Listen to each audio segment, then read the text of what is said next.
Pez, I had some correspondence in the last couple of days. Also, welcome back to the Grey Cricketer. We're in the green room here at the Corner Hotel. We're doing a Melbourne show tonight with Ricky Ponting on stage in about an hour and a half's time. But we had some correspondence last night, Pez, about just people like, well, why aren't you doing the IPL auction? How come you're not covering Bubba Azam's 100 against New Zealand? I couldn't give a fuck about anything else than utter domination. Now, in my mind, we are seeing the death of Test cricket and one of our last Boxing Days. That's just for me. But I just can't get enough of utter Australian domination. Australia find themselves 3 down. They're 200 in front. Okay, number 7's at the crease. There's been 2 retired hurts. The bowlers have taken 2 wickets and there was a run out today. Utter domination. It's 38 degrees and there's no bushfires to my knowledge around the country. There's no floods. This is as fucking as good as it gets. Yeah, and like this is the privileged opportunity of being a correspondent of the Grey Cricketer. People want us to talk about the fucking IPL auction and Devald Brevis and all that sort of non-stuff. Yeah. People want us to talk about Bubba Azam 160 red or whatever the fuck it was. Whatever but the fuck. Something happens to you in Australia. For those who haven't had the privilege of being here and being welcomed here, and that's a lot of people who may have been here just You're still waiting for that. Waiting for the welcome. Yeah, including Usman Khawaja wearing his Australian kit, apparently, according to some tweets. That's right. From his account.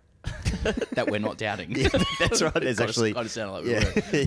It wasn't a we. But anyway, what happens in these 10 days in Australia between, I want to say, December 24 and January 4, 5 or right, so. Perfect. Maybe 6. Yeah. So let's push that to 2 weeks. Yeah. You get into a certain amnesia about life, everything else happening around you. You are swept up in the heat of the Australian sun, and one of the complimentary visuals is our test team destroying whoever comes here. Yeah.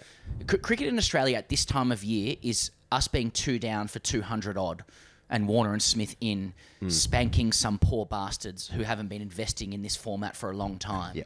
Do we care about that investment? Not now. We don't. Not now. Not now. We don't. Right now, we talk about how great we are as a nation. The Prime Minister's on comms. The Prime Minister's on comms, and he knows a bit about cricket. That's right. Yeah, reading his notes underneath the table. You have 4 earpieces in at one point. Australia's so good at cricket, our blokes are retiring. Yeah. You know what I mean? That'll do for me. Give someone else a go. Yeah. Cam Green comes in. I'm 3.5 large. I'm out as well. Looking after me, me Mal Meninga. My little digit there. That's where Australia is right now. Yeah. It's a complete fantasy, but I'm fucking indulging in it. Yeah. We are winning this game so much that our blokes can't even walk and we're still winning. Yep. I'm sorry. Warner couldn't walk from about 110 and he's finished 200 red. It's retired hurt, but does that count as red? I think that counts as red because he has not been dismissed. He's literally stopped playing for a bit because he doesn't fancy it anymore. It was Cramp Deluxe next door to Cramp City, next to Cramp Williams. R.M. Williams. That's how we wanted it. Cramp Bale. CJ Bale. What? I thought we were doing a bit. Okay. And that's improv. Always say no to improv. Warner's finished with his 3rd at the moment, 3rd highest score ever. He hasn't scored 100 in 103 years in the Test format. But this was satisfying. He looked busy. He looked energetic. He ran out Marnus, I think, in some capacity. That was good. I enjoyed that. I got a light reprieve. I'm seeing Candace Warner. I'm seeing his kids. I'm getting a little bit emotional with that sort of stuff, like the hardships, all that kind of gear. That makes me feel good as well because he's have to overcome something. You know, it's Christmas time. I'm thinking about my presents. I'm thinking about a new shade of blue I can wear for the SCG test. What are those boots? Oh, okay. R.M. Williams might give those a new spin. You know. Yeah, I'm enjoying the Fox, Flying Fox, taking out Henrik Nortje's head. Hey, mate, that was a really quick spell. Well, wouldn't have thought so. Exactly.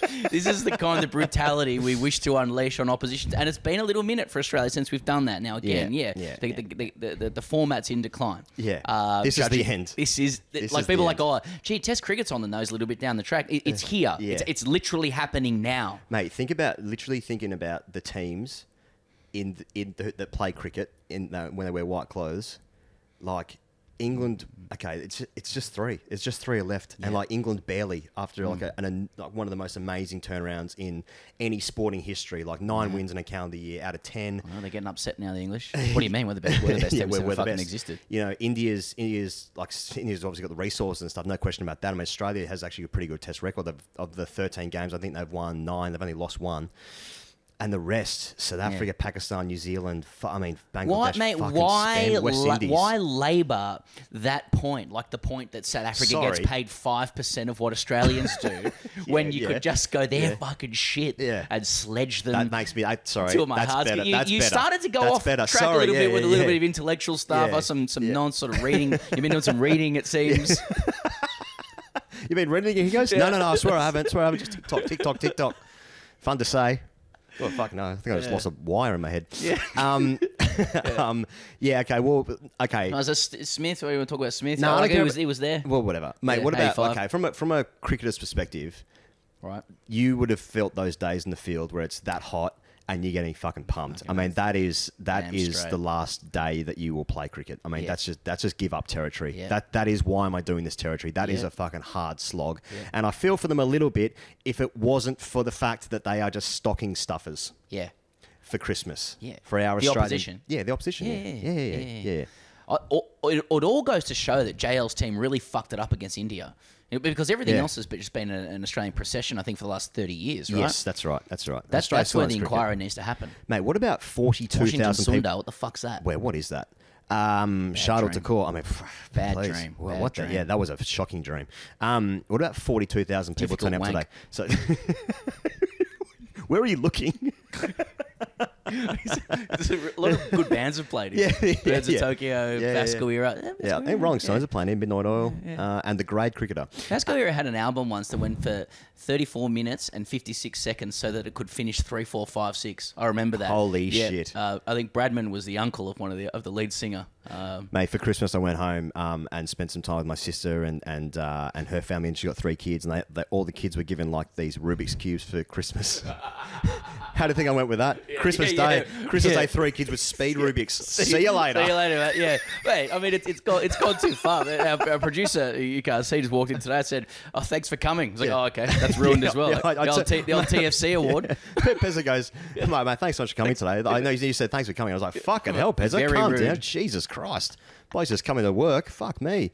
Anyway, 42,000 people at the G today, mate. It's 38 degrees. I mean, that is actually sensational, genuinely. And they've just come to watch just complete battery from Australia. Look, I mean, I think all of Australia backed David Warner.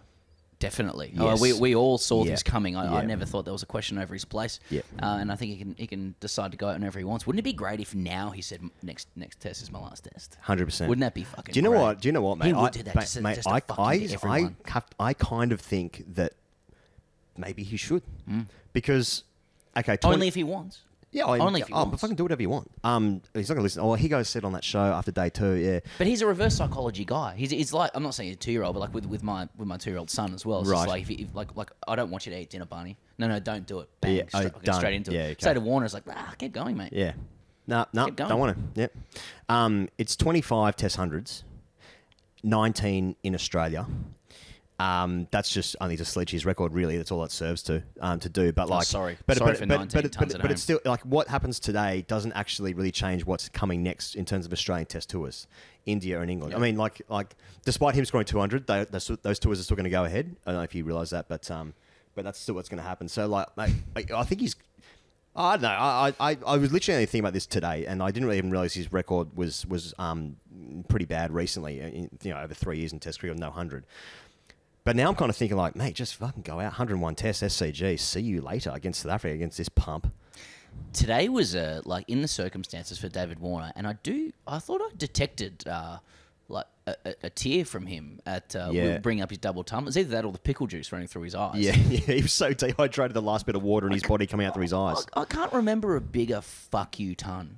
Really, Yeah. like just to everyone who's been into him Yeah. for the last little while, Yeah. and people starting to question his place. Like he really does get off on people saying he can't do things, Big time. and writing him off. And I have to say, I've really enjoyed. I've enjoyed his 100th test because I think he is a player, because he's so polarising, and because I think his own administration have actually fed him to the wolves and made him into a patsy and a villain on top of his tough behaviour for a couple of years. I think it's actually robbed him of a lot of discussion in public about how good he is and how good his record is, forgetting the person behind, or the character behind those runs. I mean, fuck, you know, you only have to read the Bradman letters to know Australia's pretty good at forgetting someone's character if they score a couple of runs. If the runs are right. But I think if the runs are right, very few people have had runs more right than Warner. I'm not talking about his politics. I actually think they go the other way. And so it was the onset of his 100th test that has kind of almost forced this conversation about, well, look at his record. Like, look what he's done. Look where he's come from as a person. And he's currently got some controversy around him. Some think he should retire. Others say he should be tapped on the shoulder. CA have stitched him up recently. Right. It's back to the wall. And it was a real fuck you. When he got his 100, he kissed his bat, then kissed, and then put the bat towards the crowd. I think definitely one of those was towards the family. But then he did it again, and I think that actually might have been to the press box. I wasn't at the ground today, so I think it might have been.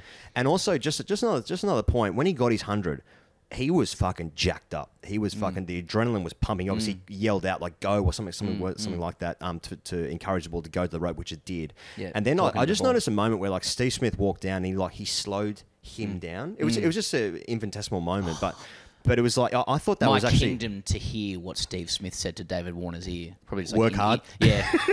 That's right. Start again. That's right. Double up. Yeah. Angel investments work. Davey Goat's Milk, what are your thoughts?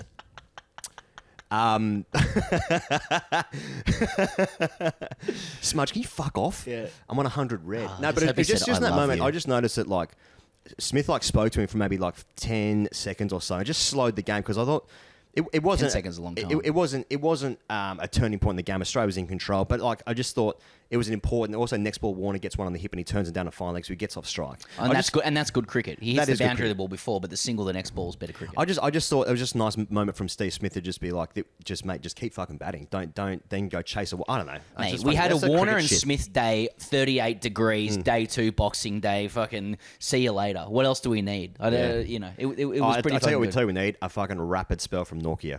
Yeah. Which makes us go like, see, another guy doing well. It's like when Brathwaite scored 100 in that last test series. When was that? I think that was in the 90s. But like, yeah, Norkia's spell, that was probably the quickest spell that we've seen in a while. That's right. In Australia, That's right. And we dealt with it well by ensuring the flying fox cam destroyed his head. That's a little quick. That was a bit quick, Unrick. That's not the story. That is not the story today. So I'm going to fly this camera into your head. You know when in South Africa... and one broadcaster broadcaster at the control going, and then it got this fucking JFK shit. Got some fucking Zapruder film shit. It is. Just like, well, that didn't happen. I saw it. Yeah. Like a drone. Yeah. Witness statements getting altered. This kind of shit. Now it's not. It's funny. All right, because I know you're all typing there. Unrick Norkie is okay. He laughed. Okay, absolutely player safety issue, but he laughed. He's not hurt, as far as we know. When South Africa won the first test, I think it was in their series in England, right. Norkie fucking blew away England in the spell. Very, very similar. Hit the stumps, like got through Bairstow, got Root, I think, as well in that spell, and it just reminded me of that moment. Unfortunately, from their perspective, not against our boys. Yeah. Not against the real team. Should we do hashtag ICGC? Yeah, put a text out. I'll put a text out. What do you call them? A message. Post. You did a tweet. Yeah, I tweet. That's it. Yeah. A couple of questions come in. Haven't read these at all. Okay, here we Has go. anybody had to retire hurt from a celebration before? Says James Nankerville. That was good. That was fucking That good was good. from Warner. Yeah. Herb writes, spare ticket for tonight, please. Yeah. Come to the door. Come to the door. A couple of guys are gassed. Especially when you watch this tomorrow. Tom White writes in, what's the injury of the match? Celebratory cramp, broken finger, or spider cam to the head? Spider cam to the head is very good. I like it. A bit of material for tonight, actually. There we go. Liam Blackwell, water safety runs? Water safety runs. Water safety? Is he meant to type Warner? Yeah, maybe. But he's I'll tell you what, water. while we're on it, one of the other pieces of safety today was like Mark Waugh talking about it being so hot it reminds him of the races when they bring the wet bulb out. I don't know what it means, but apparently you bring the wet bulb out and it's a bit too hot and humid for the horses. I'll tell you what's happening today, Pez. It sounded like his wet bulb was out talking about Warner's it. running out of carrots. That's all I know. That's all I know. Do you want a couple more? Give me one more. I really ruined this, haven't I? Grant Dorr, in a bold effort to get even for Cape Town, Norkia had sandpaper in his... see, that's shit. Lazy. Sorry, Grant. Steve Hocking, what injury hits Cummins to ensure we see Boland and Marnus open the bowling? And finally, he goes, I'll finish on this, from Azad Sid, asking the question that everyone wants to know, or at least 65% of you, according to the algorithm. IPL auction video uploading when? Here's the video. Couple of blokes got a bit of bunts. Some owners had more influence than others. Mumbai will probably look after Cam Green. Yeah. Oh, I can't believe this squad looks like this, and then they might play them, and then that's. I want to know if Ben Stokes' tweet immediately after getting picked up at CSK, where it was just a yellow wall, whether he actually got the correct pixels. What do you call like that? The hex. Of CSK, like whether the social people sort of gave him that. Yeah. See you guys later.